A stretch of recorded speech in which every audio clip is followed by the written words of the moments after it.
Live आ गए? हाँ। चलिए बढ़िया। नमस्कार दोस्तों, राधे राधे। सब लोग मस्त? और तो दोस्त तैयारी हो रही है सबकी? सब लोग घर पे रहना, स्वस्थ रहो, ठीक है। और जैसे मैं वादा किया था आप लोग के लिए सीरीज लेके आऊँगा एनबी का। बस एक चीज़ आप लोगों से पूछ ले रहा हूँ, बस 1 मिनट के अंदर, कि मुझे मैं सेट लेके आ जाऊँ, ठीक है। रीजनिंग का, मैथ्स का और रीजनिंग का मैं लेके आ रहा हूँ। ये आज मैं जो पढ़ा रहा हूँ मैथ्स का पढ़ा रहा हूँ, ठीक है। तो आप मुझे बताना कि वीडियोस थोड़ी सी बड़ी हो जाए तो कोई दिक्कत तो नहीं आई थी। मेरे को लग रहा है कि अगर आप पढ़ने बैठ रहे हो कम से कम 1 घंटा 1.5 घंटा बैठो, क्योंकि 15, 20, 25 मिनट मजा नहीं आता और उसमें मैक्सिमम क्वेश्चन हो भी नहीं पाएंगे। 50 सवाल आने एग्जाम में, अब कम से कम यहाँ पे 25-30 की प्रैक्टिस नहीं करो एक बार में तो फिर समझ रहे हो थोड़ी सी दिक्कत की बात है।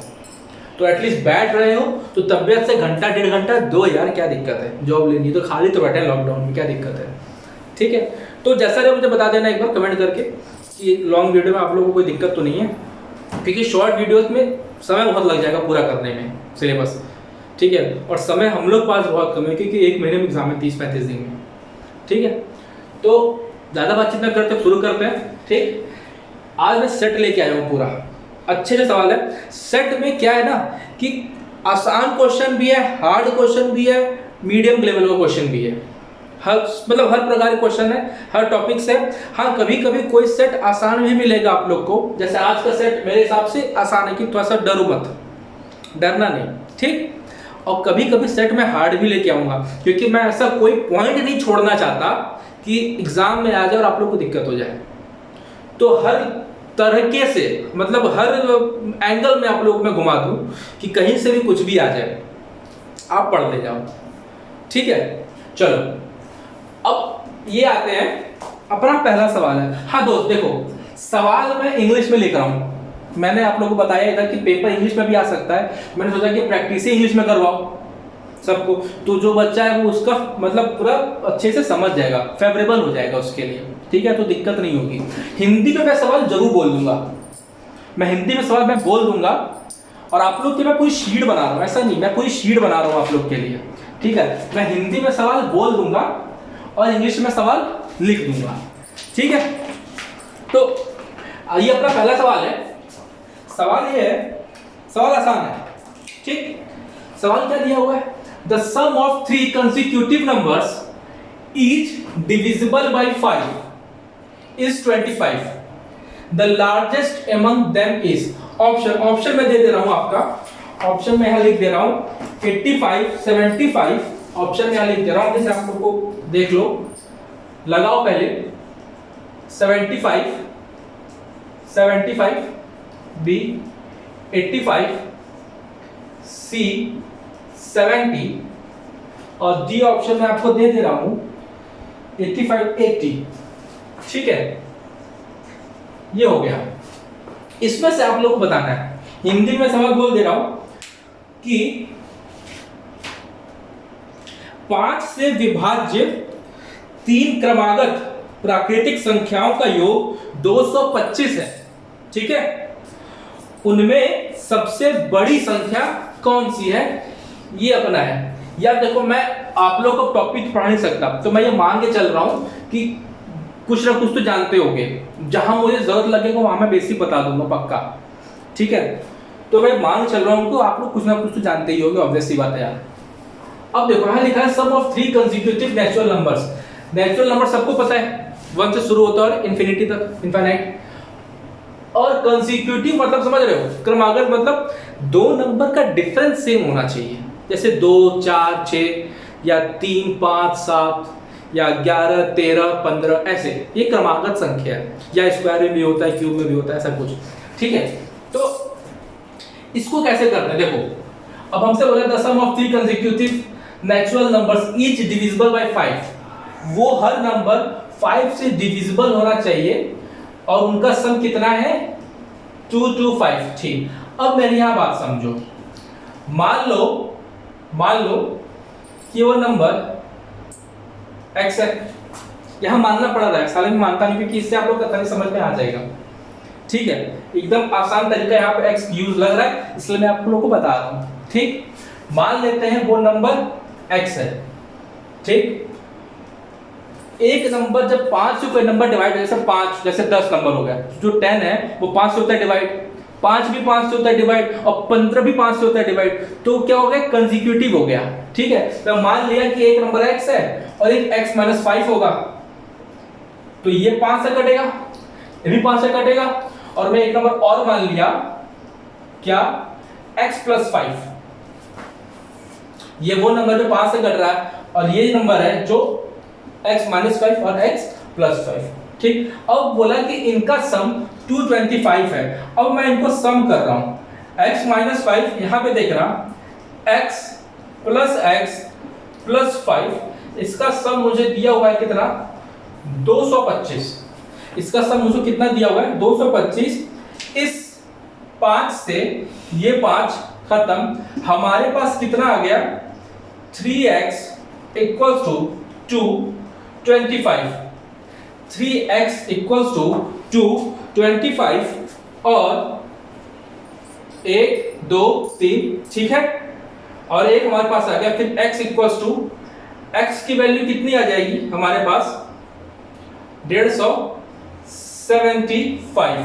तो x की वैल्यू 75 आई, ऑप्शन में 75 दिया हुआ है, लेकिन 75 आंसर नहीं है। हमसे क्या बोला, द लार्जेस्ट एमंग देम, इनमें से सबसे बड़ा, तो इनमें से सबसे बड़ा x थोड़ी है, x + 5 है ना, इसका मतलब 75 तो x की वैल्यू है, और बड़ा मतलब 5, और इसका आंसर कितना आ गया, 80।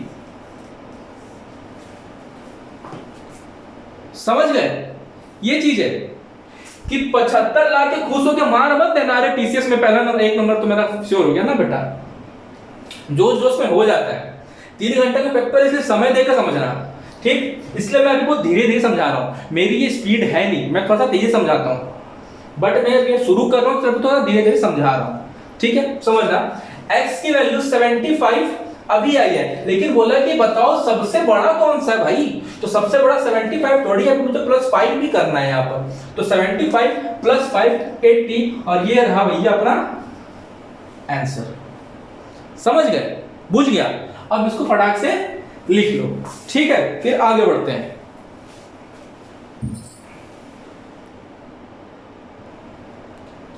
और दोस्त अगला सवाल, ये सवाल बहुत तुच्छ लेवल का है सवाल है, ठीक है, लेकिन मैं क्या कहा कि आसान सवाल भी होगा और हार्ड सवाल भी होगा। ये टाइम एंड वर्क का सबसे तुच्छ लेवल का सवाल, लेकिन टाइम एंड वर्क के ऐसे सवाल भी आएंगे, मैं आपको कराऊंगा कि आंखें भर आएंगी आपकी, वो भी होगा। ठीक है, चलो, सवाल में दिया हुआ है, A can do a piece of work in 18 days. A किसी काम को 18 दिन में करता है, क्लियर है। He worked at it for 12 days. वह 12 दिन काम किया। And or B finished the remaining work in 8 days. और शेष काम B ने 8 दिन में किया। शेष बचा हुआ काम B ने 8 दिन में किया। B alone can do that work in, मतलब ये पूछना चाह रहा है कि बताओ बी अकेला वो काम, मतलब पूरा काम कितने दिन में करता। अगर वो अकेला पूरा काम कितने दिन में करता, ऑप्शन दिया हुआ 24 दिन, 16 दिन, 28 दिन और 29 दिन। वीडियो पॉज करो और पूरा पहले सवाल लगा, उसके बाद देखना, ठीक है। चलो अब देखो, मैं क्या सवाल में बोला कि ए, ध्यान समझना, ए किसी काम को 18 दिन में कर रहा है। ए किसी काम को 18 दिन में कर रहा है, ठीक। अब देखो, मुझे एग्जैक्ट काम तो पता नहीं है कि काम है कितना, तो मैं ऐसा कोई नंबर मान लेता हूं कि जो 18 से इजीली कट जाए। तो मैं 18 ही मान लूं या 36 मान लूं या 72 मान लूं, जो मेरा मन है। तो मैंने क्या किया, मैं ऐसा है सिंपल 18 ही मानता हूं कि कोई दिक्कत नहीं। मैं कहा कि अगर ए किसी काम को 18 दिन में करता है और वो काम ही 18 है पूरा, अगर वो काम ही 18 हुआ, इसका मतलब ए एक दिन में एक काम करता होगा, तभी 18 काम 18 दिन में किया। ठीक।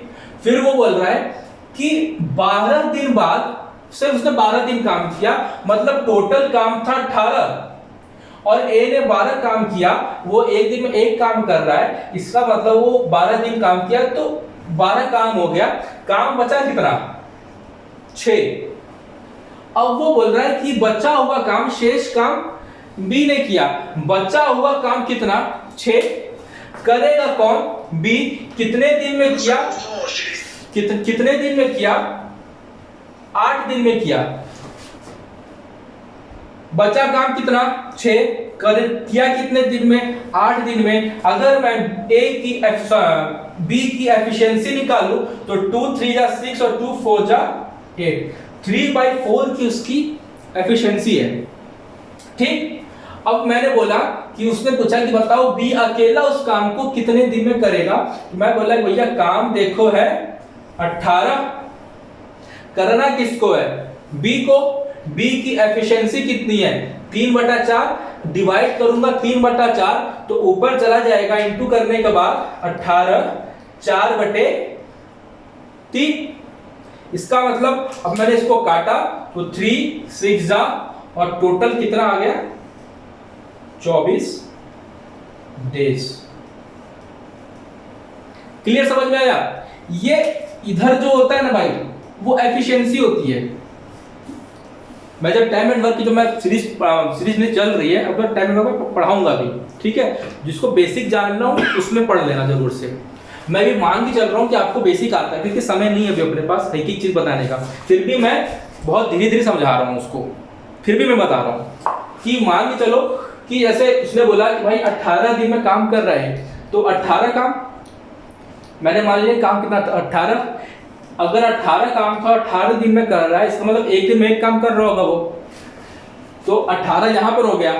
12 दिन काम किया, 12 दिन काम कर लिया, बचा काम कितना 6 काम किसको बी ने किया कितने दिन में 8 दिन में। अगर उसने 6 काम 8 दिन में किया तो उसकी एफिशिएंसी आ गई 3/4, मतलब वो एक दिन में 3/4 काम करता है, 3/4 काम करता है।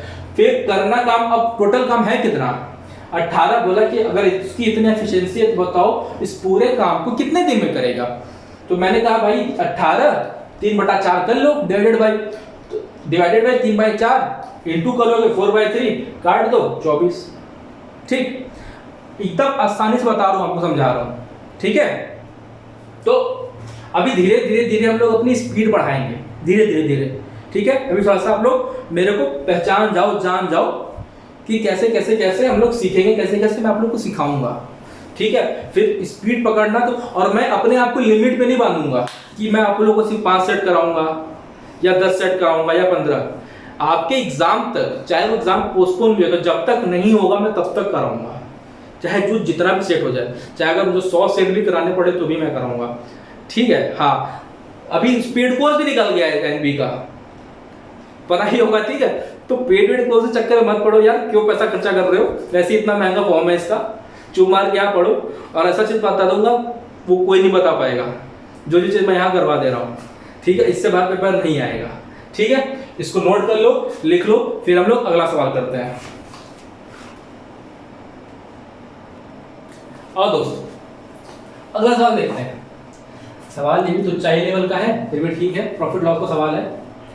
The list price of an article ₹900, एक सामान का अंकित मूल्य 900 रुपए है, एक सामान का अंकित मूल्य 900 रुपए है। It is available at 2 successive discount of 20% and 10%। अब सक्सेसिव डिस्काउंट के बारे में आपको पता होना चाहिए इसमें, ठीक है। The selling price of an article, तो बताइए उस आर्टिकल का विक्रय मूल्य क्या है। मैं फिर से हिंदी में सवाल बोल दे रहा हूं। एक वस्तु का अंकित मूल्य 900 रुपए है, ठीक। यह 20% और 10% के दो क्रमागत छूट के साथ मिलती है। 10% और 20% के क्रमागत छूट के साथ मिलती है। तो बताइए सामान का विक्रय मूल्य क्या है, ज्ञात कीजिए, ठीक। अब देखो इस सवाल को करने का 3 तरीका। पहला तरीका एकदम बेसिक, 900 है, पहले उसका 20% निकाल दो, जो आया उसका 10% निकाल दो, जो आया बचा तुम्हारा वही सेलिंग प्राइस हो जाएगा। ठीक, माइनस कर दो, सेलिंग प्राइस तुम्हारा आ जाएगा। ये एकदम बेसिक तरीका। लेकिन अगर यहीं पे दिक्कत होती, 900 की जगह कोई ऐसे खतरनाक वैल्यू होती 876, अब यहाँ रहता 12/2 और 14/7, अब निकाल लो। अगर आपको परसेंटेज, मैं आपको आसानी से लगा सवाल, क्योंकि यहाँ सिर्फ 9, अभी मैं वो भी दूंगा, ये तो मैं अभी धीरे माहौल बना रहा हूँ। यहाँ तो वैल्यू 900 दे दी, सिंपल, और 10% और 20%, बहुत सिंपल, ये तो आराम से निकाल लोगे। लेकिन मैं यही कोई अच्छा खासा वैल्यू देता और फिर यहाँ देता परसेंटेज 12/2% इसका निकालो, और फिर यहाँ दे देता 14/7, 16/2/3, कुछ भी दे देता, 11/9, तब मैटर फंसता, आसान नहीं होता। ठीक है, उसमें भी रहता, अगर आपको रेशियो याद है तो भी हो जाता। अब देखो पहला तरीका देख लो, एक तो बताई दिया आपको बेसिक। अगला तरीका क्या है? अगला तरीका क्या है, इस 20% को, इस 20% की फ्रैक्शन वैल्यू क्या है, क्या होती है, 1/5। कहां से आया, 20/100 काटा 1/5, तो 20% को हम 1/5 लिख सकते हैं। फिर एक आया 10%, 10% को ऐसे हम 1/10 लिख सकते हैं, 10/100, 0 0 0 खत्म, 1/10। ठीक, अब देखो इसका मतलब ये होता है, इसका मतलब ये होता है कि यहां ध्यान समझना, जो नीचे वाली वैल्यू होती है ना, ये अपनी फिक्स्ड वैल्यू होती है नीचे वाली, और ऊपर वाली वैल्यू चेंज होती है। ऐसा समझो कि अगर लिस्ट प्राइस, मतलब अगर एमआरपी 5 रुपए है तो उस पे 1 रुपए का डिस्काउंट दिया गया और बेचा गया 4 रुपए में। अगर एमआरपी 10 रुपए है तो उस पे 1 रुपए का डिस्काउंट दिया गया और बेचा गया कितने में, 9 रुपए में। ठीक, मान लो तो इस पे हो गया। अगर मैं बोलता कि अगर सामान का कॉस्ट प्राइस, क्रय मूल्य 5 रुपए है, उसे 1 रुपए प्रॉफिट में बेचा गया तो बेचा कितने में गया, 6 रुपए में। अगर सीपी 10 रुपए है, 1 रुपए प्रॉफिट में बेचा गया तो कितने बेचा गया, 11 में। ये लॉस भी हो सकता है, अगर सीपी 10 रुपए है तो 1 रुपए लॉस में बेचा गया। यहाँ कुछ भी हो, यहाँ अगर 1/7 भी होता, मैं बोलता कि सीपी 7 है, 1 रुपए के नुकसान पे बेचा गया तो 6 पे बेचा गया। ये बात है। ठीक है, अब मैं यहां आपको बोला कि पहला डिस्काउंट दिया गया 20% का, मतलब 5 रुपए का सामान था, 1 रुपए का डिस्काउंट दिया गया, 4 रुपए में उसको दे दिया गया। उसके बाद फिर 10% का फिर दिया गया, मतलब अगर 10 रुपए का सामान था, अगर 10 रुपए का सामान था, 1 रुपए का डिस्काउंट दिया गया और कितने बेच दिया गया, 9 रुपए में। ठीक, अब मैं यहां देखा, इसको इंटू करो, अगर 50 रुपए का सामान हुआ तो मैंने बेच दिया कितने में, 36 रुपए में। अब 50 36 डिस्काउंट यहां से भी निकल सकता है, 14/50 कर लो, लेकिन आसान ये रहेगा कि इस 50 को तुम 100 कर दो, इस 50 को तुम 100 कर दो, 2 से गुणा कर दो, आराम से निकाल लोगे। 2 से गुणा किए 100, यहां 2 से गुणा किए 72, मतलब 100 रुपए का सामान था, तुमने 72 पे बेच दिया। अब यहां से तुम आराम से निकाल लोगे कि 28% का डिस्काउंट मैंने दिया। अगर तुमसे पूछा बताओ कितने यहां तुमसे पूछा कि सेलिंग प्राइस क्या है, मैंने यहां तुमसे, अगर तुमसे पूछ दिया होता कि बताओ कि कितने का डिस्काउंट परसेंट तुमको दिया, तो मैं तुमको बता दूंगा कि 100 रुपए का सामान था, 72 बेचा और 28% का उसने छूट दे दिया। ये क्लियर बात है। ठीक, अब क्या करो, तुमको मिल गया कि 28% में तुमने छूट दिया, 100 रुपए का था ये, हमको ये बोला कि 900, तुम्हारे हिसाब से सामान 100 रुपए का है और बेचा तुमने 72 रुपए में है, लेकिन सामान एक्चुअली 100 रुपए का नहीं 900 रुपए का है। तो मतलब 900 रुपए कितने गुणा बैठा है, 9 के गुणा पर बैठा है, तो सेलिंग प्राइस भी, विक्रय मूल्य भी 9 के गुणा हो जाएगा, 9 के गुणा हो जाएगा। और ये कितना आ जाएगा आपका, ये आ जाएगा 648, ये आ जाएगा 48। ठीक है, ये सिंपल सी बात है, यही आपका आंसर हो जाएगा, यही आपका क्या हो जाएगा आंसर। अब इसको करने का एक और तरीका समझ लो, ये तो अपना एक तरीका हो गया, ये तरीका मुझे अच्छा तरीका लगता है, ये तरीका मुझे ठीक लगता है। ठीक है, एक और तरीका, वो तरीका क्या, वो तरीका 2% के लिए ठीक है, लेकिन अगर 3 आ जाएगा, मान लो यहां दिया होता 10 20 30, आंसर उससे भी आता लेकिन काम बढ़ जाता। अब मैं यही कहता कि मैं 30 लिखता तो मैं यहां लिखता 10 और 3 का डिस्काउंट लिखता 7, तो मैं तीनों को इंटू कर लेता, ये बात। अब वो तरीका है क्या, वो तरीका सब लोग पढ़े होंगे, वो तरीका सब लोग पढ़े होंगे, फॉर्मूला ही वाला है, हो सकता है आप लोग अभी किए भी हो कि x plus y plus x y by 100, ये तरीका सब लोग पढ़े होंगे। 20% का डिस्काउंट मतलब -20, 10% का डिस्काउंट -10, डिस्काउंट है इसलिए माइनस का साइन है, ठीक है, गेन होता तो माइनस साइन नहीं होता, डिस्काउंट है माइनस का साइन, फिर मैं यहां प्लस करूंगा, प्लस क्योंकि माइनस माइनस प्लस हो जाएगा, कितना होगा 20 गुणे 10 बटा 100, ये खत्म। ये आपका कितना आया -30 और यहां से +2 -28, -28 मतलब क्या डिस्काउंट, और ये 28%, यही 28% अपना आया था, यही 28% अपना आया था, मतलब 28% का हमने डिस्काउंट दिया। अब आप इसका 28% निकाल के फिर आप तो माइनस करो, या तो फिर डायरेक्ट इसका 72% निकाल लो, यही आएगा 648। समझ में आया। अब मैं इसको इसलिए नहीं प्रीफर करूंगा क्योंकि अगर यहां पे मेरे को 30% दे देता सवाल में, तो मैं क्या करता कि 28% मुझे 2 का, क्योंकि फॉर्मूला तो 2 का है ना, अब ये 28% आया, अब मैं सवाल में फिर से पुट करता और अब x की जगह रखता -28, फिर यहां -30, फिर यहां 30 × 28 और बटे 100। अब ये सोचो कितना टिपिकल हो गया है सवाल, मतलब उसको 2 बार मेहनत करनी पड़ गई, अब मुझको ये 2 बार मेहनत करनी पड़ गई, इसलिए मैंने बोला कि इस रास्ते जाना ही नहीं है, स्मार्ट वर्क करना है, ठीक है। इसलिए मैंने आपको बता दिया कि इससे भी कर सकते हो, ठीक, मन में शंका न रहे। आसान परसेंटेज था, आपने कर लिया, हार्ड होता तो मैटर फंस जाता, ठीक है। चलो अब इसको नोट कर लो, इसको नहीं करना पहले वाले मेथड से कर लेना, सिर्फ समझाने के लिए बताया हूं आपको, ठीक है। चलो आगे बढ़ते हैं। चलो दोस्त, अब हम लोग स्पीड बढ़ाते हैं, ठीक है, अब धीरे धीरे स्पीड बढ़ रही है, ठीक है। अब आगे बढ़ते हैं। A man spends a part of his monthly income and saves the rest, मतलब कोई आदमी है अपना कुछ पार्ट मंथली इनकम का खर्च करता है और कुछ बचा लेता है। The ratio of his expenditure to the savings is 61:6।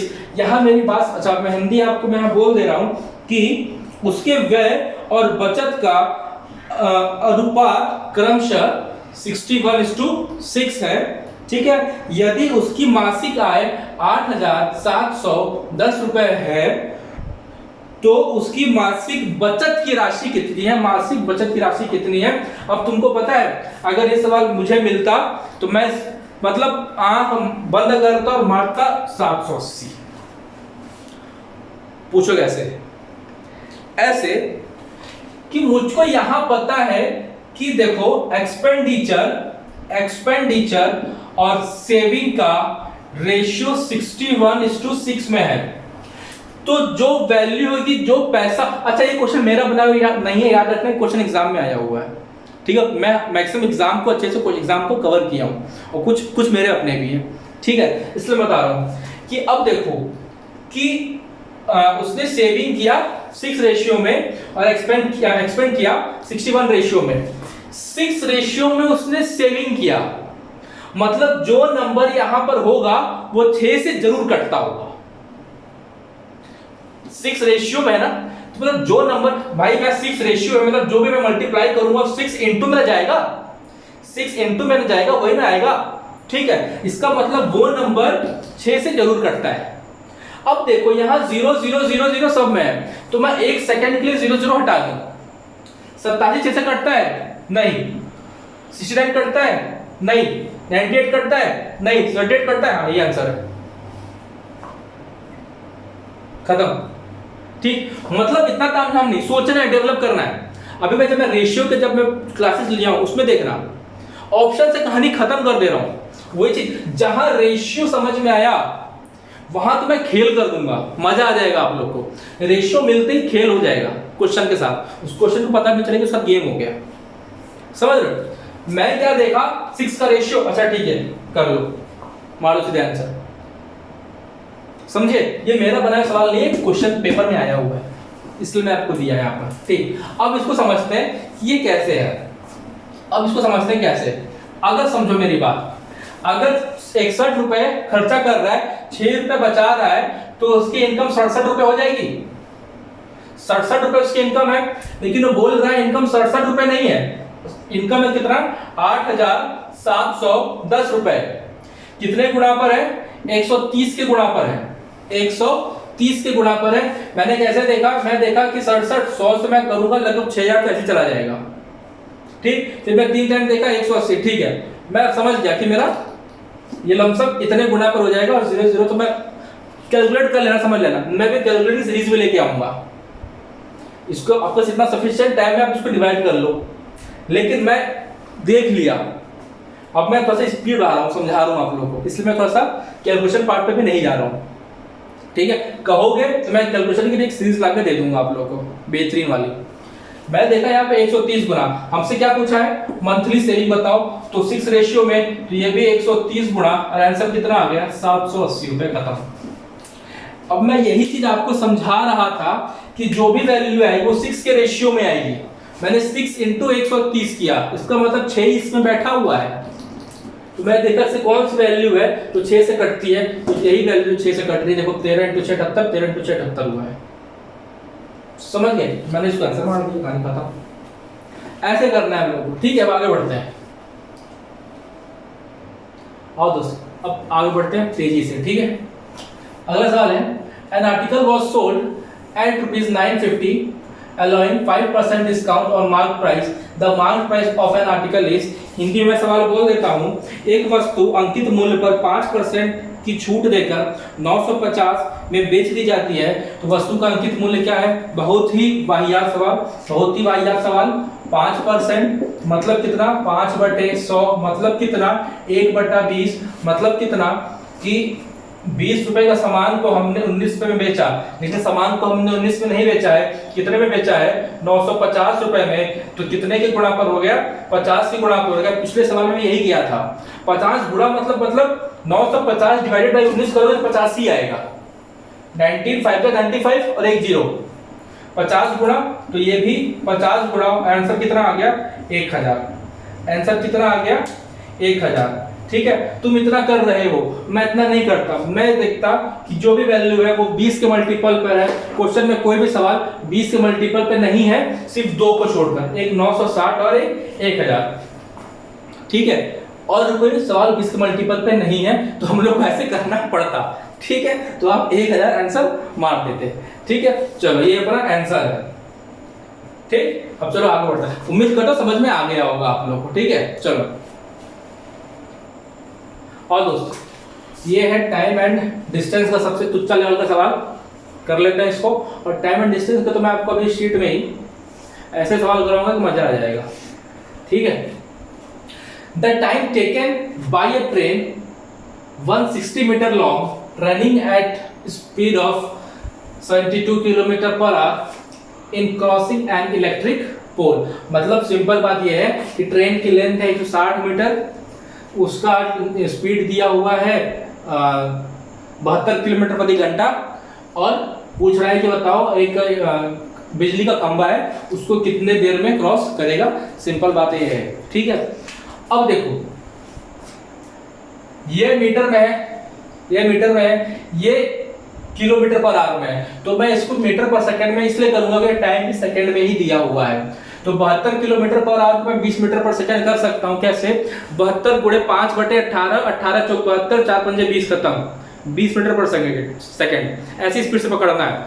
फिर से सुनो, 72 किलोमीटर पर आवर मीटर पर सेकंड में करने के लिए इसको 72 गुणे 5/18, तो 18 से 4 बार गया 72, और 72 और 4 इंटू 5 20। ठीक, तो speed equal to distance upon time होता है, तो 20 अपनी आ गई क्या स्पीड। ठीक है, दूरी हमसे दिया हुआ है 160 और समय हमसे पूछा है, तो मैं यहां से इसको काटा, यहां से 8 काटा और t इधर जाऊंगा तो मेरे पास t कितना आ जाएगा 8 सेकेंड। 8 सेकेंड। जब भी ट्रेन रेलगाड़ी किसी पोल को, किसी खंबे को, किसी आदमी को पार करती है तो सबको पता होगा वो अपनी दूरी तय करती है, उसको क्रॉस करने में वो अपनी दूरी तय करती है। लेकिन जब वो किसी ब्रिज को, किसी प्लेटफॉर्म को जिसकी एक निश्चित लिमिट डिस्टेंस होता है, वो जब उसको क्रॉस करती है तो वो एक अपनी भी दूरी तय करती है और उस लेंथ, उस ब्रिज की, उस प्लेटफॉर्म की लेंथ भी तय करती है। तो डिस्टेंस हम उसमें उन दोनों का ऐड करते हैं। लेकिन यहाँ हम डिस्टेंस सिर्फ 160 मीटर इसलिए लिए हैं क्योंकि ट्रेन की लेंथ जब इलेक्ट्रिक पोल को पार कर रही है तो अपनी ही दूरी पार कर रही है, तो 160 मीटर की डिस्टेंस हो गई। स्पीड को मैंने 72 किलोमीटर प्रति घंटे को मीटर पर सेकंड 5 में 18 किया तो 20 मीटर पर सेकंड आ गया। ये आ गया दूरी, इधर हो गया समय, आंसर कितना आ गया 8 सेकंड। उम्मीद करता हूं इतना आसान सवाल है तो समझ गए होगे यार। ठीक है, चलो अब आगे बढ़ते हैं। आ जाओ अगला सवाल। Among 3 numbers, second is twice the first and also thrice the second. If the average of 3 numbers is 33, then the largest number is। ठीक है, हिंदी में हम बोल दे रहे हैं, लिख लो। 3 संख्याओं में दूसरी संख्या, 3 संख्याओं में दूसरी संख्या पहली संख्या से 2 गुनी और तीसरी संख्या से 3 गुनी है। यदि तीनों संख्या का औसत 33 हो तो सबसे बड़ी संख्या कौन सी होगी। अब मेरी बात याद रखो, मतलब मेरी बात समझो। अगर a b c में 3 संख्या मान लो, वो बोला among 3 numbers second is twice the first, second is twice the first, मतलब अगर ये 2 है तो ये 1 हुआ। second is twice the first and thrice the third, मतलब और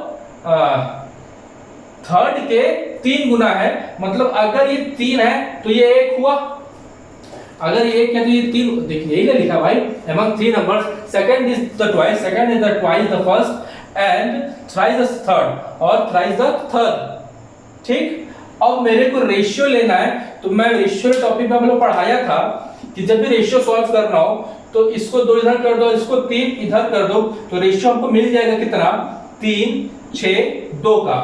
अब मैं मान लेता हूं मेरा नंबर 3 6 2 है। अगर मैं इनको जोड़ दिया, वो बोला कि इनका एवरेज 33 है, तो एवरेज कैसे निकलता है, पूरे का सम डिवाइड बाई 3। भाई जितनी संख्या होती है उसको करते हैं, भाग देते हैं, कितना आया 11/3। मेरे हिसाब से एवरेज कितना आ गया 11/3। लेकिन अगर मैं इसको देखूं तो एवरेज है कितना 33, एवरेज है कितना 33। अगर मैं इसको सॉल्व करूंगा तो रेशियो की वैल्यू कितनी, एक रेशियो की वैल्यू कितनी आ जाएगी, 11 से 3 बार गया और 3 से इधर चला जाएगा, तो एक रेशियो की वैल्यू आ गई कितना 9।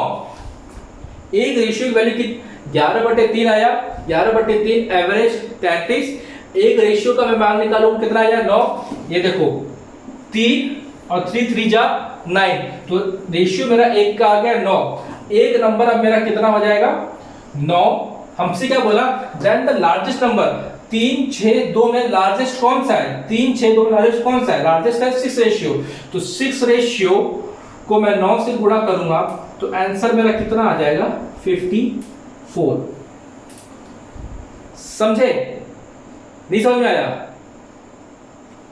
ए बी सी 3 संख्या मान लिया, पहली संख्या दूसरे के 2, दूसरी संख्या पहले के 2 गुनी और वो तीसरे के 3 गुनी, तो मैंने रेशियो ले लिया। फिर बोला भैया इसका एवरेज 33 है, तो मैंने लिया रेशियो, लिया 33। एक रेशियो को मान निकाला 9, सबसे बड़ी संख्या इसमें से कौन सी है 6, तो 6 के 9 मल्टीप्लाई करोगे, रेशियो निकालोगे कितना आ जाएगा 54। 6 9 जा 54। एक रेशियो का मान 9, तो 6 रेशियो का मान कितना 9 गुने 54। सिंपल सी बात है, आंसर कितना आ जाएगा इसका 54। ठीक है, ठीक। ठीक, अभी देखो थोड़ा सा ये टॉपिक समझ में, मैं आप लोगों को रेशियो जो पढ़ाया हूँ लेक्चर, उसमें मैं पूरा समझाया हूँ अच्छे से, ठीक है। अगर डाउट होगा अब उसमें मैं पढ़ लेना अच्छे से, ठीक है।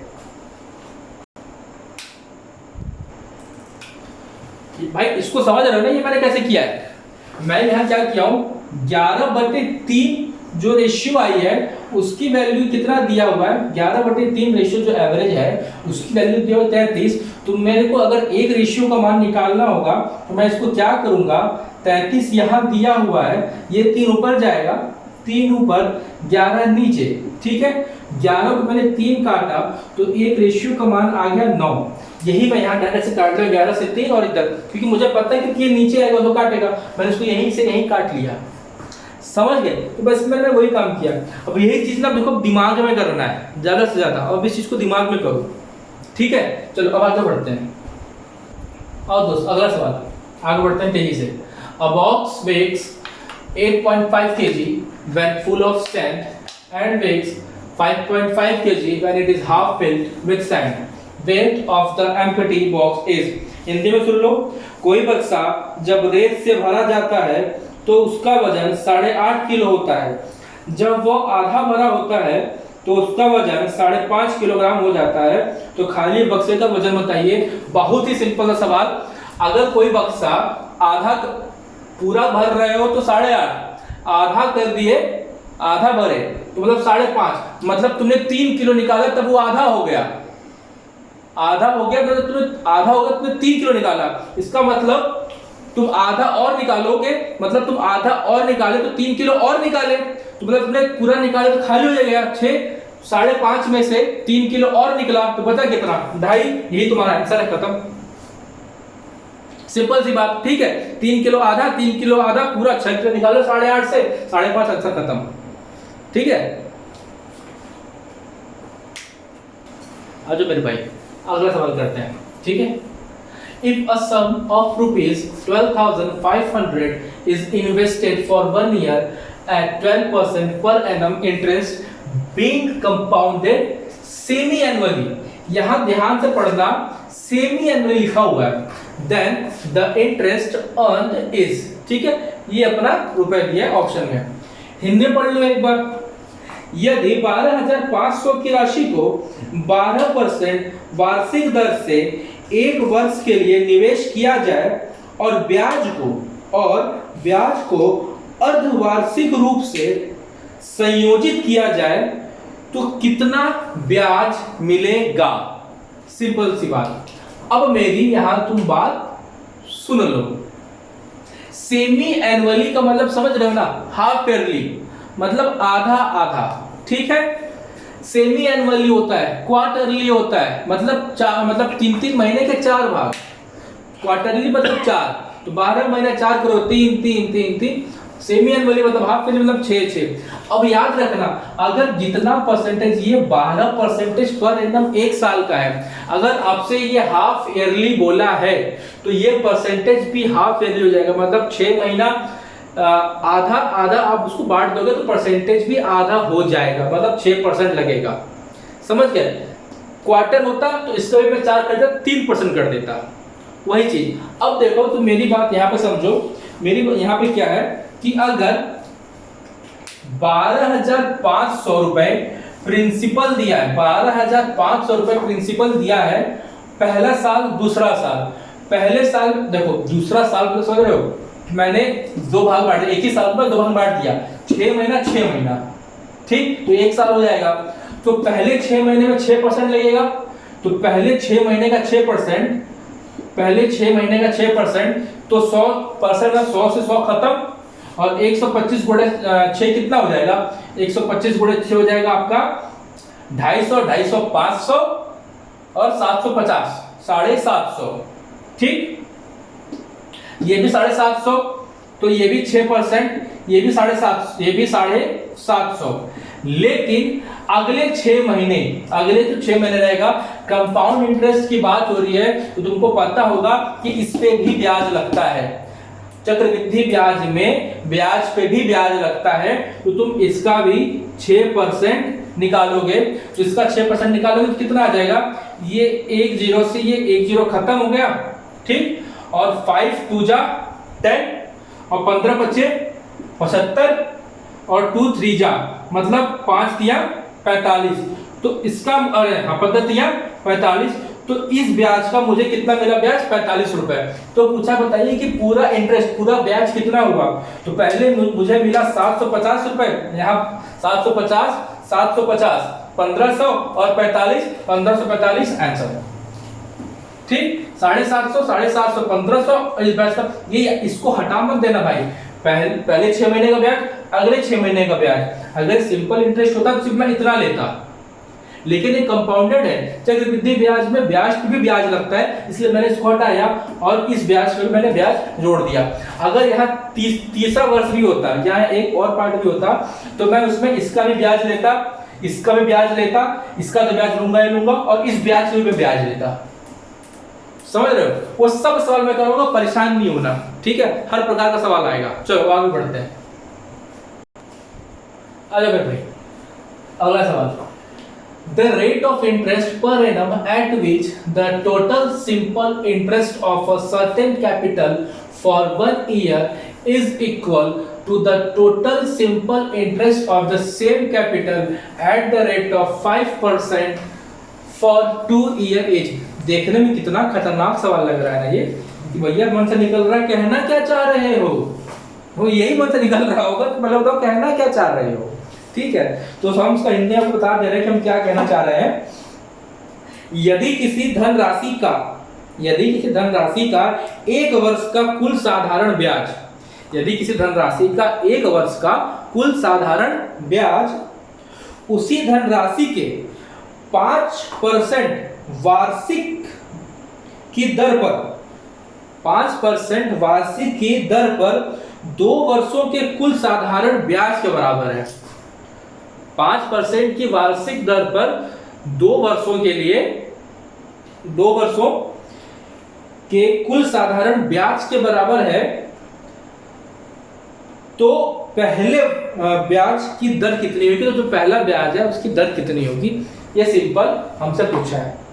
अब मैं सही बताऊं तो मैं इसको देख के ही मारता 10%, मैं सही बता रहा हूं, या यहां कोई भी वैल्यू दे देते, यही चलता। अगर यहाँ परसेंटेज कोई होता था ना तो मैं बता देता कि जो भी ऑप्शन होता बता देता। पूछो कैसे? इसने बोला कि इंटरेस्ट सेम थी, इंटरेस्ट सेम है, मैंने कहा ठीक है भाई इंटरेस्ट सेम, तो मैंने पहले साल का दूसरे साल का मैंने बराबर कर लिया, मतलब पहले जो मैंने निकाला उसका और एक और जो निकाला उसका, तो मैंने बराबर रख लिया। जो 1 वर्ष के लिए था और जो 2 वर्ष के लिए था, दोनों मैंने बराबर रख लिया। ठीक, उसने बोला प्रिंसिपल सेम है, तो मैंने इसका भी प्रिंसिपल हटा दिया, मैंने इसका भी प्रिंसिपल हटा दिया। ठीक, अब वो बोल रहा है कि अगर जो वैल्यू 5% है और 2 साल में है, आपको पता होगा कि सिंपल इंटरेस्ट जब भी लगाओगे तो हमेशा बराबर बराबर लगता है हर साल। ठीक है, अगर 2 साल के लिए 5% लग रहा है, इसका मतलब वो 10% तो अपने आप हो जाएगा, मतलब हमको उस वैल्यू का 10% मिल रहा है। चक्रवृद्धि में क्या है कि वो ब्याज के ब्याज मिलता है, लेकिन इसमें ऐसा नहीं है, 10% मिल रहा है। और यहाँ बात 1 ही साल की है, इसका मतलब अगर ये बराबर है तो इसकी वैल्यू कितनी हो गई? 10 हो गई। समझ पा रहे हो मैं क्या बोलना चाह रहा हूँ? समझ जा रहे हैं? ठीक, देखिए मैंने क्या बोला कि PRT/100 होता है, PRT/100, पहला ये भी PRT/100। ठीक है, प्रिंसिपल दोनों का सेम है, प्रिंसिपल सेम मैंने हटा दिया। ठीक, मैंने यहां से प्रिंसिपल हटा दिया। ठीक है, 100 से 100 खत्म, 100 से 100 खत्म। अगर यहाँ रेट टाइम 2 साल है, रेट 5 है और ये बराबर है, तो 5 दूनी 10, ये भी तो वही हो गया, खत्म कहानी, ये तो खत्म ही हो चुका है। 5 दूनी 10 ये आंसर आ गया। तो मैं वही चीज आपको बताना चाह रहा हूँ कि 2 साल 5% मतलब 10%, ये 1 ही साल की बात है। चलो 10% खत्म कहानी, मतलब इतना भी करने की जरूरत नहीं थी। बस मेरा क्या समझाना है कि दिमाग का घोड़ा दौड़ाना पड़ेगा, पेन नहीं उठाना है, जहाँ जरूरत है सिर्फ वहां पेन उठाओ।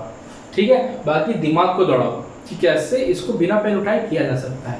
ठीक है, चलो अगला सवाल करते हैं। ठीक है, और दोस्त अगला सवाल, the numerator of a fraction is increased by 20% and denominator is decreased by 20%, the value of the fraction becomes 4/5. The original fraction is.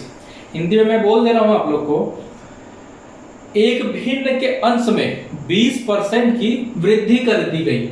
एक भिन्न के अंश में 20% की वृद्धि कर दी गई और उसके हर में 20% की कमी कर दी गई। ठीक है, अतः भिन्न का मान 4/5 हो जाता है। तदनुसार मूल भिन्न क्या था, क्या है। अब मेरी बात सुनो कि मान लो कि मूल भिन्न क्या था, x/y। x/y से सिंपल है इसलिए मान रहा हूं। ठीक है, उसने बोला कि पहले वाले को 20% बढ़ा रहे हो, मतलब 120, 20% बढ़ा रहे हो मतलब 120 कर रहे हो उसका, और दूसरे वाले को 20% से कम कर रहे हो मतलब कितना कर रहे हो, उसको 80 कर दे रहे हो।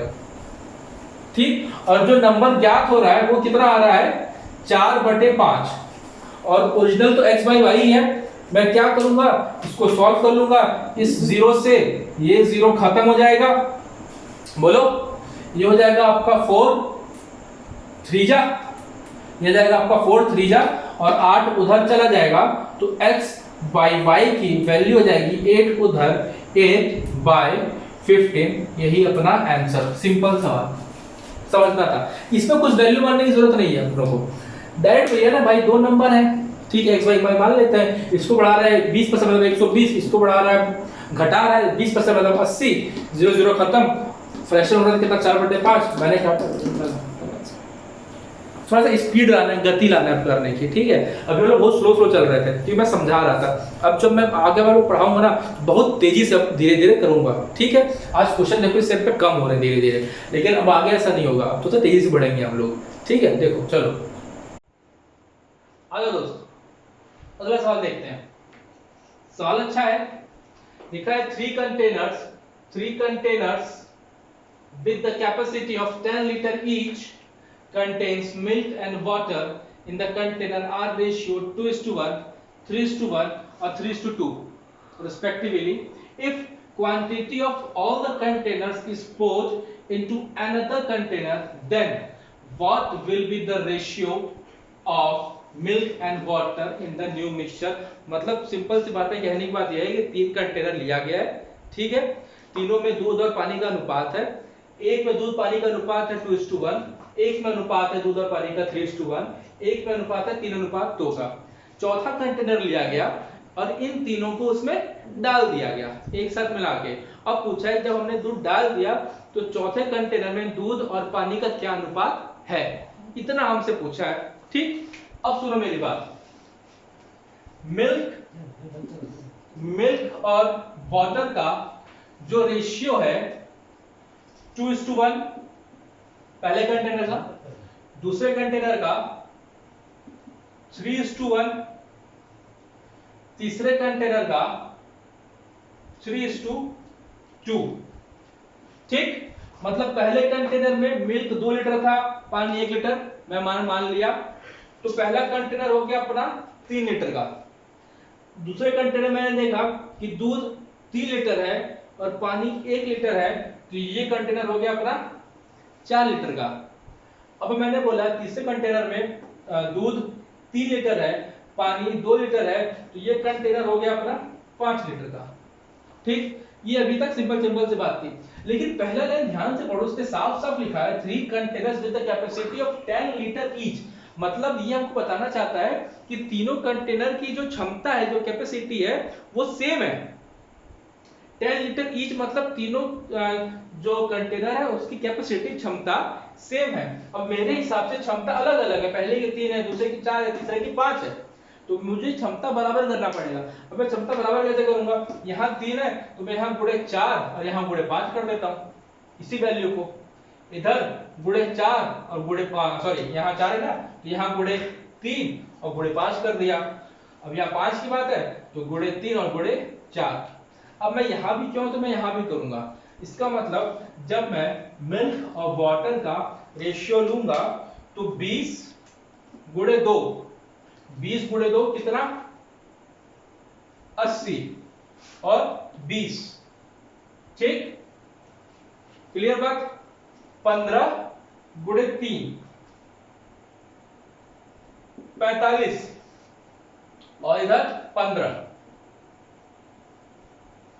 ठीक। फिर 4 तिया 12, 12 तिया 36, 12 तिया 36 और 12 दूनी 24, 12 दूनी 24। अब देखो, अब देखो, अब मैं इसको ऐड करता हूं। अब मैंने तीनों को मिला दिया, अब जो तीनों को मैं ऐड कर रहा हूं तो ये मिल जाएगा 6 5 11, 8 1 9, 9 4 13, 13 3, 8 1 9, 9 4 13, 13 3 16, 13 3 16 रेशियो।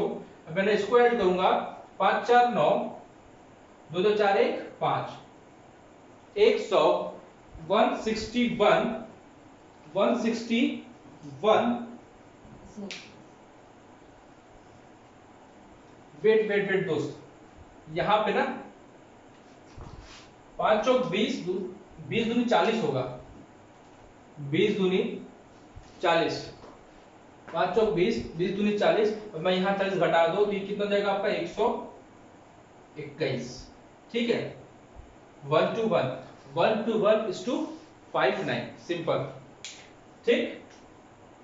ये हो गया अपना आंसर। 4:5 मतलब 20, 20 में इंटू करूंगा 40, 10 20 इंटू किया 20, 15 तिया 45, 15 1 15 और 12 तिया 36, 12 दूनी 24। मैं सबको ऐड कर दिया, ऐड कि मेरा चौथे कंटेनर कैपेसिटी आ गई कितना, 121 अनुपात 59 की, मतलब इतना दूध और इतना पानी का अनुपात होगा चौथे कंटेनर में, ठीक है। चलो अगला सवाल करते हैं। आओ भाई अगला सवाल करते हैं, ठीक है। ये सवाल अच्छा है। Three vessels whose capacity are in the ratio of 3:2:1। पहले में कैपेसिटी इक्वल नहीं दिया, इक्वल दिया था। अब इसमें बोल दिया कि तीनों कैपेसिटी 3:2:1 है, ठीक है। फिर बोलता है कि are completely filled with milk mixed with water, मतलब दूध और पानी में मिला हुआ है, ठीक। The ratio of milk and water in the mixture vessels. अब यहां से हमारी काम की बात शुरू होती है। मिल्क और वाटर का मिक्सचर है पहले कंटेनर का 5:2 का, दूसरे कंटेनर में 4:1 का, तीसरे कंटेनर में 4:1 का, ठीक है। मतलब पहला कंटेनर मेरे हिसाब से 7 लीटर का, 5 लीटर का और 5 लीटर का, यहां तक हम किए थे। अब हम क्या करते थे कि कंटेनर को बराबर कर लेते हैं, क्योंकि ऐसे जब बराबर कर लेंगे तो उसका 3:2:1 में हमको आसानी हो जाएगी, ठीक है। तो मैंने बराबर करने के लिए मैंने क्या किया, तो मैंने यहां इसको 5 से गुणा कर दिया, यहां मैंने इसको 5 से गुणा कर दिया, यहां मैंने इसको 7 से गुणा कर दिया और यहां मैंने इसको भी 7 से गुणा कर दिया। अब देखो यहां मेरा ये कहानी क्लियर हो गया, ठीक है। अब इसको बोला कि इसका रेशियो दिया हुआ है 3:1 में, तो मैंने इसका रेशियो 3:2:1 में भी कर लिया, ठीक। अब वो बोल रहा है कि पहले का 1/3, तो मैंने पहले का 1/3 भाग भी निकाल लिया, दूसरे का 1/2, दूसरे का 1/2 भाग भी निकाल लिया और तीसरे का 1/7, तो तीसरे का 1/7 भाग भी हमने निकाल लिया। अब बताओ पूछा है कि वाटर का न्यू मिक्सचर परसेंटेज क्या है, तो ये वाटर हो गया, ये टोटल हो गया, ठीक। अब देखो अगर मैं इसको 3 से 3 मैं यहां काट रहा हूं तो मेरा वाटर रेशियो कितना रहेगा, 5 2 10, ठीक है। 5 2 10 और टोटल मेरा कितना हो जाएगा 35, टोटल मेरा यहां कितना हो जाएगा 35, ठीक।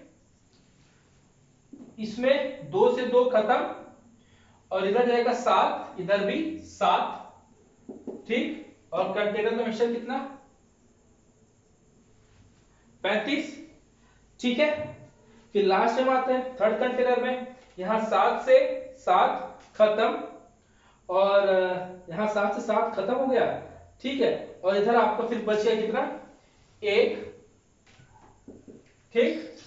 और फिर लास्ट में 5, लास्ट में आपका कितना बच गया टोटल कंटेनर, हाँ 5, टोटल कंटेनर आपका कितना बच गया 5। अब इसी को तुम ऐड कर दो, इसी को तुम ऐड कर दो, तो 10 7 17 1 18 और 35 35 70 5 75, यही अपना नया रेशियो आ गया। समझ गए? बस ये समझना, यही मेन है यहाँ पे। इसको कैसे कैसे करना है, मैंने क्या किया कि पहले इसको मैंने बराबर कर लिया। जब मैंने इसको बराबर कर लिया, फिर बराबर करने के बाद मैंने कैसे किया, 7 5 5 है, तो बराबर करने के लिए मैंने उसको 5 इंटू कर दिया, 35 यहाँ भी 7 से 35, यहाँ भी 7 से 35। फिर बोला कैसे, तीनों कैपेसिटी 3:2:1 के रेशियो में, तो मैंने तीनों कैपेसिटी बराबर कर लिया 3:2:1 में। फिर बोला कि इसका मैंने 3/1/3 भाग निकाल रहा हूँ, इसका 1/2 भाग निकाल रहा हूँ, और इसका 1/7 भाग निकाल रहा हूँ। तो मैंने मल्टीप्लाई किया, यहाँ रखा यहाँ रखा यहाँ रखा, उसके बाद इधर। क्लियर समझ में? ये सब बहुत अच्छा था। तो मैं कहना कि मैं धीरे धीरे मैं लेवल बढ़ाऊंगा। शुरुआती समय आपको आसान आसान लग रहा होगा, लेकिन ऐसा नहीं है। अब आगे वाले जो सेट आएंगे उसमें तो और अच्छे अच्छे सवाल होंगे, मतलब आसान भी होंगे, मीडियम भी होंगे, मिक्स भी होंगे। 50 क्वेश्चन अगर आपके पेपर में होगा तो सारे तो हार्ड होंगे नहीं, कुछ आसान भी होंगे, कुछ मिक्स भी होंगे, कुछ मीडियम भी होंगे। तो बस मैं वही कर रहा हूँ, ठीक है। आ जाओ, अब हम लोग अगला सवाल देखते हैं।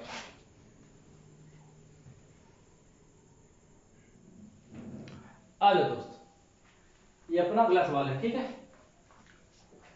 टाइम एंड डिस्टेंस का सवाल लिखा हुआ है, a 300 metre long train takes 15 second to cross a man who is walking in the same direction at the speed of 6 km per hour. Find the speed of train in kilometer per hour। मतलब एक 300 metre लंबी train है जो कि एक व्यक्ति को, जो कि सेम डायरेक्शन में चल रहा है, उसी दिशा में चल रहा है, 15 सेकंड में क्रॉस करती है 6 किलो, वो व्यक्ति जो कि 6 किलोमीटर प्रति घंटा की स्पीड से चल रहा है, रफ्तार से चल रहा है, गति से चल रहा है। तो बताओ कि ट्रेन की स्पीड क्या है किलोमीटर प्रति घंटा में। अब देखो, अब यहां पे मेरी बात समझो, 300 मीटर लॉन्ग ट्रेन है, speed equal to distance upon time सबको पता है, speed equal to distance upon time होता है, तो तुम लोग जान ही रहोगे। अब देखो 300 मीटर लॉन्ग ट्रेन है, अब उस व्यक्ति को क्रॉस किया, मतलब अपनी ही दूरी क्रॉस किया होगा, तो डिस्टेंस तो हो गई 300 मीटर की। 15 सेकंड में क्रॉस किया, 15 सेकंड में क्रॉस किया, इसका मतलब उसकी स्पीड आ गई क्या 20 मीटर पर सेकंड। और 20 मीटर पर सेकंड को हम लिखते हैं क्या 72 किलोमीटर प्रति घंटा। इसको करूंगा तो 20 इंटू 18/5 और ये आपका हो जाएगा 4, इसको मैं बोला 72 किलोमीटर प्रति घंटा ट्रेन की स्पीड आ गई। अब बोला कि रिलेटिव स्पीड सेम डायरेक्शन में होती है, सेम डायरेक्शन मतलब सेम डायरेक्शन में हमसे बोला, देखो यहां सेम डायरेक्शन है, तो सेम डायरेक्शन में रिलेटिव स्पीड माइनस होती है, आपको पता ही होगा। तो ट्रेन माइनस मैन, बोलो, ठीक है। तो रिलेटिव स्पीड हमसे बोला, अब यहां पे जो स्पीड आई है वो रिलेटिव स्पीड ही आई है, ये रिलेटिव स्पीड आई है, क्योंकि इसमें आदमी की भी दूरी और मतलब आदमी की भी जो दूरी ट्रेन ने क्रॉस किया है वो आदमी की क्रॉस किया है, ठीक है। तो रिलेटिव स्पीड हमारी आई है, तो ये आपका कितना आ गया 72 किलोमीटर प्रति घंटा। ये आपकी, क्योंकि उसी डायरेक्शन में 6 किलोमीटर रफ्तार से आदमी भी तो चल रहा था। रिलेटिव स्पीड मैंने क्यों निकाला, क्योंकि उसी रफ्तार से, मतलब सॉरी 6 किलोमीटर की रफ्तार से वो ट्रेन भी उसी दिशा में चल रही थी, इसलिए मैंने यहां पे लिया रिलेटिव स्पीड। अब रिलेटिव स्पीड आई है 72 किलोमीटर प्रति घंटा, जिसमें फिर यहां ट्रेन की स्पीड हमको पता नहीं है, वही हमको निकालना है। और मैन की स्पीड कितना दिया हुआ है क्या 6 किलोमीटर पर आवर, मैं इसको ले जाऊंगा तो ये आपका क्या हो जाएगा 78 किलोमीटर प्रति घंटा, ये आ जाएगी आपकी ट्रेन की गति ट्रेन की रफ्तार, समझ गए। रिलेटिव स्पीड बोला मतलब रिलेटिव स्पीड यहां निकालूंगा ना, क्योंकि यहाँ आदमी और ट्रेन दोनों चल रहे हैं एक दिशा में, सेम दिशा में। तो जब ट्रेन ने आदमी को क्रॉस किया तो ये भी तो किसी गति से आ रहा था ना, तो बस मैंने क्या किया भाई, सेम डायरेक्शन में स्पीड होती है क्या, माइनस, मैंने वैल्यू रखा, आंसर। ठीक है, आ जाओ अब अगला सवाल करते हैं।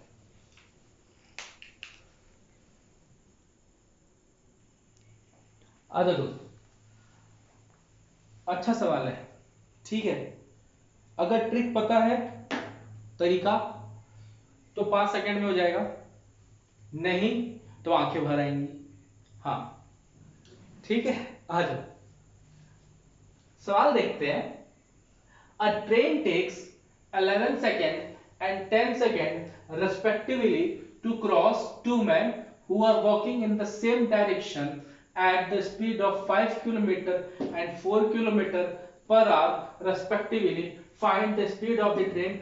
मतलब दो व्यक्ति हैं, मतलब एक ट्रेन है जो कि एक व्यक्ति को 11 सेकेंड में पार करती है और दूसरे व्यक्ति को 10 सेकेंड में पार करती है, जबकि पहले व्यक्ति की गति थी 5 किलोमीटर प्रति घंटा, दूसरे व्यक्ति की गति थी 4 किलोमीटर प्रति घंटा, और सेम डायरेक्शन में जा रहे थे आदमी और ट्रेन।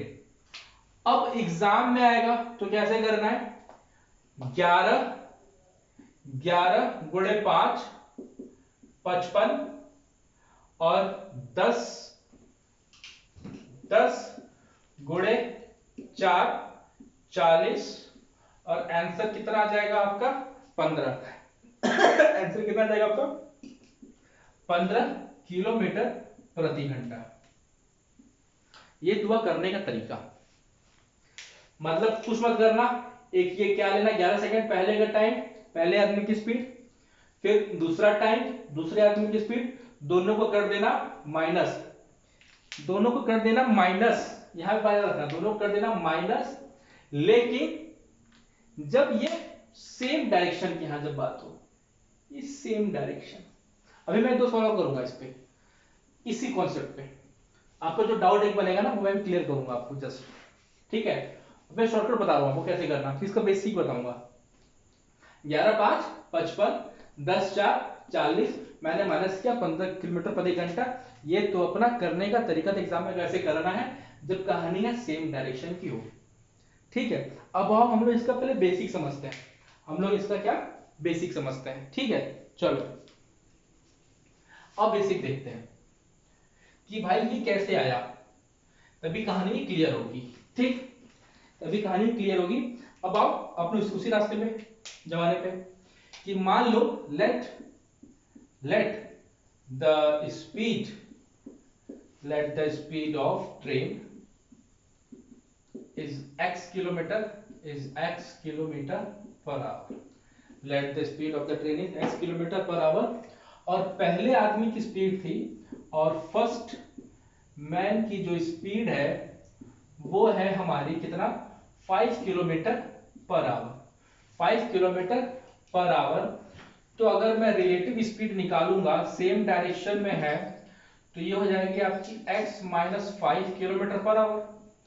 यहां तक कोई डाउट, अरे बोलो जोर से बोलो, जय माता दी नहीं, ये बताओ ये, ठीक है। हाँ कितना आया x minus 5 kilometre per our, ठीक। अब यहां पर अगर मैं लेंथ ऑफ द ट्रेन की बात करूं, अगर मैं इससे लेंथ ऑफ द ट्रेन की बात करूं तो टाइम मुझे मिल गया और स्पीड मुझे मिल गई। स्पीड कितना दिया हुआ है x minus 5 kilometre per hour into इस टाइम कितना दिया हुआ है 11 सेकेंड। ये हो गई अपनी स्पीड, सॉरी ये हो गई अपनी ट्रेन की लेंथ, ठीक। अब आओ अगली बार आते हैं, फिर सेकंड मैन की स्पीड है, सेकंड मैन की जो की स्पीड है वो है कितना 4 किलोमीटर पर आवर, जो है 4 किलोमीटर पर आवर, ठीक है। अब देखो तो अगर मैं इससे रिलेटिव स्पीड निकालूंगा तो मेरा आ जाएगा क्या x minus 4 kilometre per our, x minus 4 kilometre per our. अगर इससे मैं ट्रेन की लेंथ निकालता हूं, लेंथ ऑफ द ट्रेन, तो ये मेरा आ जाएगा 10 यहां पे, तो x minus 4 kilometre per hour into 10 second. ये हो गया अपना इक्वेशन सेकंड। यहां तक आने क्लियर है? अब ट्रेन की लेंथ तो सेम होगी, ट्रेन की लेंथ तो सेम होगी, तो हम लोग इसको बराबर कर सकते हैं। तो मैं इतना मिटा रहा हूं, ठीक है, क्योंकि नीचे पता नहीं आप लोग को दिखे ना दिखे, मैं ऊपर का थोड़ा सा मिटा रहा हूं, यहां तक आप लोग लिख लो, ठीक है। अब ट्रेन की लेंथ हम लोग सेम करते हैं, अब ट्रेन की लेंथ हम लोग करते हैं क्या, सेम, ठीक। तो ट्रेन की लेंथ पहले क्या थी, आओ, x minus 5 kilometre per hour into 11 second is equal to x minus 4 kilometre per hour into 10 second, ठीक। अब मैं इसको मिटा दूं, अब मैं इसको मिटा दूं, ठीक है।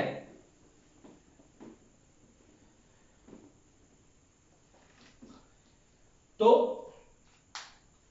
किलोमीटर पर आवर से किलोमीटर पर आवर खत्म, सेकंड से सेकंड खत्म।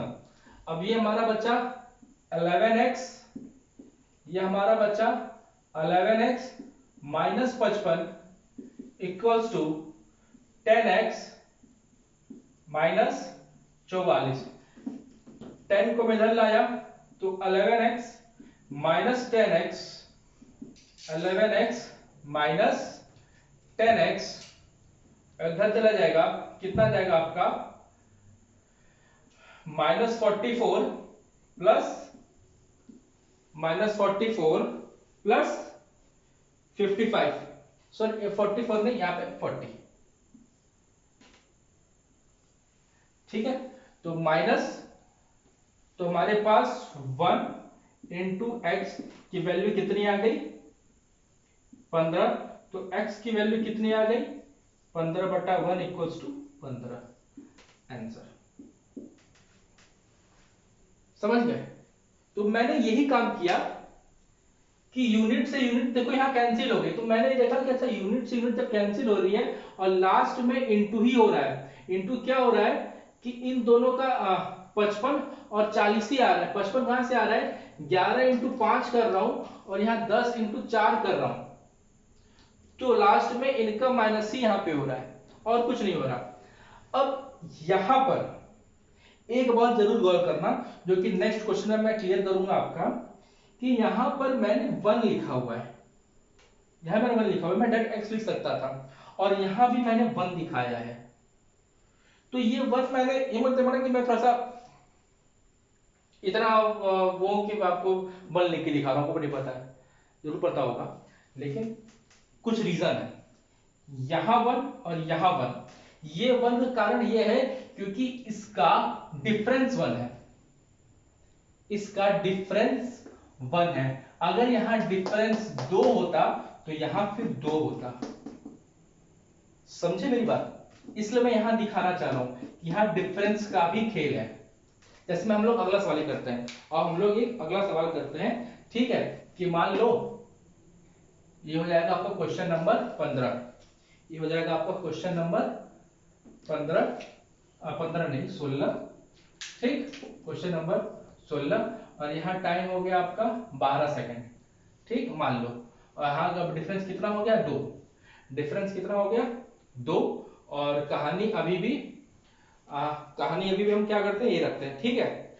अब देखो, अब आपको कुछ नहीं करना, सेम डायरेक्शन में ही है, सेम डायरेक्शन में ही है, तो इसका आंसर मैं मिटा दे रहा हूं, इसका आंसर मैं मिटा रहा हूं यहां पे, ठीक, इसका आंसर मैं यहां मिटाया, और मैं क्या करूंगा,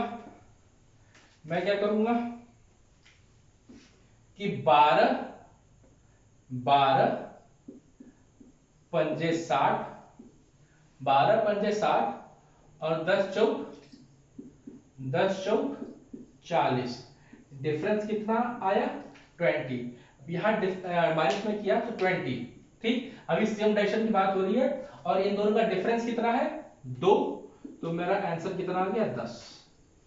तो स्पीड, ट्रेन की स्पीड कितनी होगी 10 किलोमीटर प्रति घंटा। ट्रेन की मेरी स्पीड हो गई कितनी 10 किलोमीटर प्रति घंटा। ठीक है, अब इसका वो बेसिक जिसमें आप करके देखना यही चीज आएगा, लास्ट में यही चीज फंसेगा। मैंने एक ऐसे बताया, एक आप करके देखना, वो यही चीज आएगा, लास्ट में आएगा। समझ गए?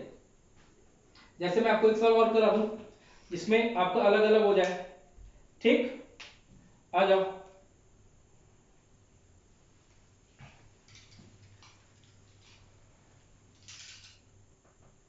आ जाओ मेरे दोस्त, अब देखो, अब ये सवाल है, सवाल भी वही है, बस मैं यहां एक चेंजेस क्या किया, पिछली बार सेम डायरेक्शन था तो इस बार मैं यहां अपोजिट डायरेक्शन ले लिया, इस बार मैं यहां अपोजिट डायरेक्शन ले लिया।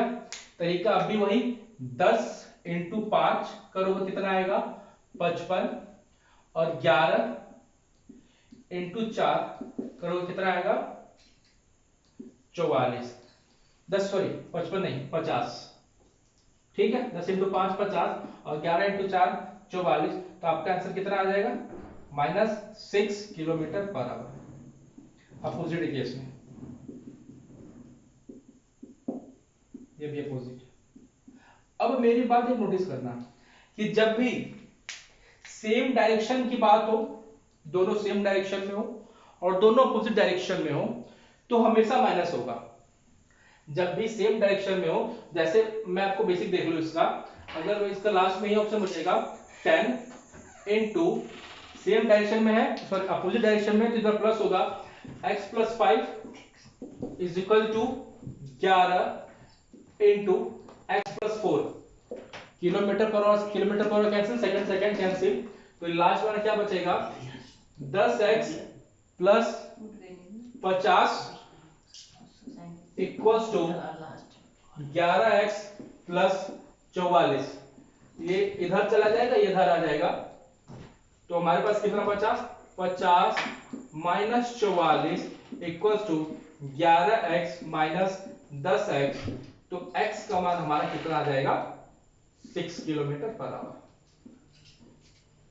समझ गए? ये हमारा कितना आ जाएगा 6 किलोमीटर पर आवर।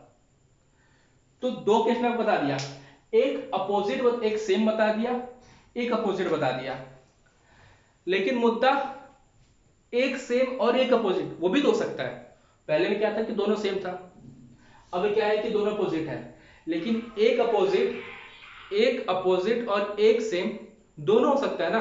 तो आओ आज का आखिरी सवाल करते हैं दोस्त, ठीक है, आखिरी सवाल अब करते हैं आज का, क्योंकि लेक्चर काफी बड़ा हो गया है। ठीक है, तो मैं आपसे पूछ रहा था कि आप मेरे को बता देना कि अगर आप और कर पाओगे तो हम लोग और आगे करेंगे। ठीक है, मतलब वीडियो अगर बड़ा चाहोगे मैं वीडियो बड़ा बना दूंगा, क्योंकि मैं कह रहा हूँ कि आपको अच्छे से अच्छा करेक्शन मिले, बस मैं ये चाह रहा हूँ कि क्वेश्चन कहीं से भी है आप कर ले जाओ। अब ये सब सवाल आपको उतना नहीं मिलेंगे मार्केट में, लोग आसान आसान बताएंगे, ये सब सवाल नहीं बताएंगे, लेकिन मैं बता रहा हूँ आपको एग्जाम कहीं से ही पूछे हम सब करेंगे। ठीक है, इतने सेट करा दूंगा आप लोग को।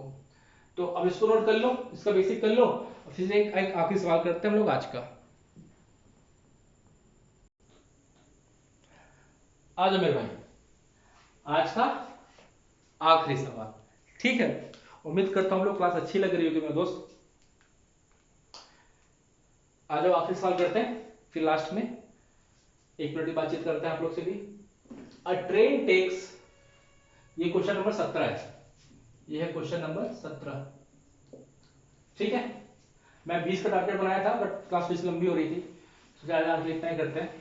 ठीक है, a train takes 10 seconds and 11 seconds, देखो वही चीज है, 10 सेकेंड 11 सेकेंड कर रहा है। पहले आदमी को, जो पहला आदमी है ना, उसको जब क्रॉस कर रहा है तो वो सेम डायरेक्शन में चल रहा है, और उस आदमी की स्पीड कितनी है 5 किलोमीटर प्रति घंटा। पहले क्वेश्चन में क्या था कि दोनों आदमी सेम डायरेक्शन चल रहे थे, दूसरे क्वेश्चन में क्या था दोनों आदमी अपोजिट में चल रहे थे। अब इसमें क्या है कि एक आदमी सेम डायरेक्शन में चल रहा है, while the train takes 10 seconds to cross another man who is coming towards the train, मतलब वो ट्रेन के अपोजिट डायरेक्शन में आ रहा है, मतलब ट्रेन भी ऐसे जा रही है तो आदमी ऐसे आ रहा है, उसको मिलता है 10 सेकेंड में।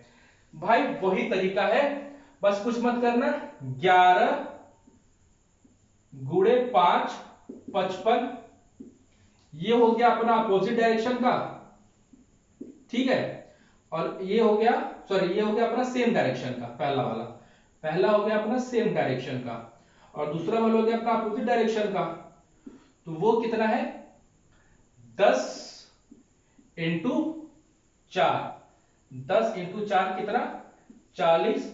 जब सेम और अपोजिट दोनों आ जाए तब यहां पर प्लस हो जाता है, और आंसर हमारा क्या बनेगा 95 किलोमीटर प्रति घंटा, 95 किलोमीटर प्रति घंटा।